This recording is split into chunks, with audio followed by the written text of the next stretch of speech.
Senator Rick Scott, R-Fla, said Sunday that Americans should be furious with the way Democrats are handling their money and that President Biden's Build Back Better agenda will only worsen the country's ridiculous inflation and send it further into debt.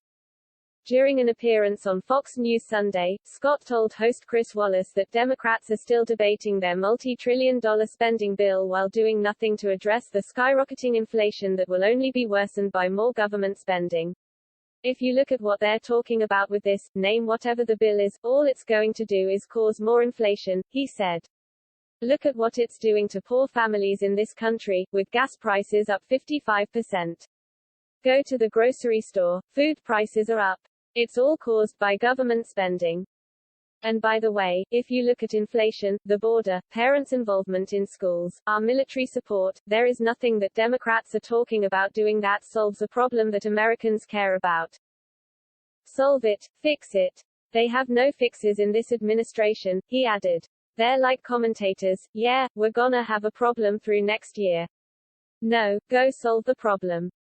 Scott explained that he voted against the bipartisan infrastructure bill, another piece of Biden's agenda that passed the Senate with the help of 19 Republicans, because it wasn't fully paid for and didn't do enough to improve actual infrastructure. You put a bill in front of me that's going to be roads, bridges, airports and seaports paid for. I'm very interested in doing something like that, he said. But I am not going to bankrupt this country. This country has almost $30 trillion worth of debt. That bill by itself was $250 billion of debt.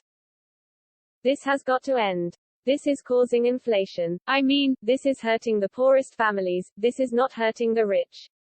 It's hurting families like mine growing up that had to struggle to put food on the table with this is ridiculous inflation.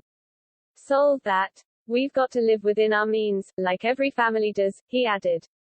The amount of waste is staggering. Americans should be furious with the way money is spent in the Senate and in all Congress. Scott, who chairs the National Republican Senatorial Committee (NRSC), said he's confident Republicans will win back the Senate next year because Americans are getting fed up with Biden's crazy radical socialist agenda. The logical things, he said. Secure the border, balance a budget, watch how you spend money, cut taxes. This is what Americans want. They don't want this crazy radical socialist agenda that the Biden administration has come up with. It makes you mad what's going on in this country. Why are people gonna vote with us? They want a secure border. They want parents involved in schools. They want to fund the police. They don't want this ridiculous inflation, he added. Scott made a similar argument in an opinion piece last week for Fox News, citing a poll by the NRSC that found that suburban voters, by significant majorities, reject Democrats' attacks on American energy, their focus on critical race theory and other radical curriculum, the open borders and amnesty agenda that is fueling a crisis at our southern border, and a radical social agenda that allows biological males to play in women's sports.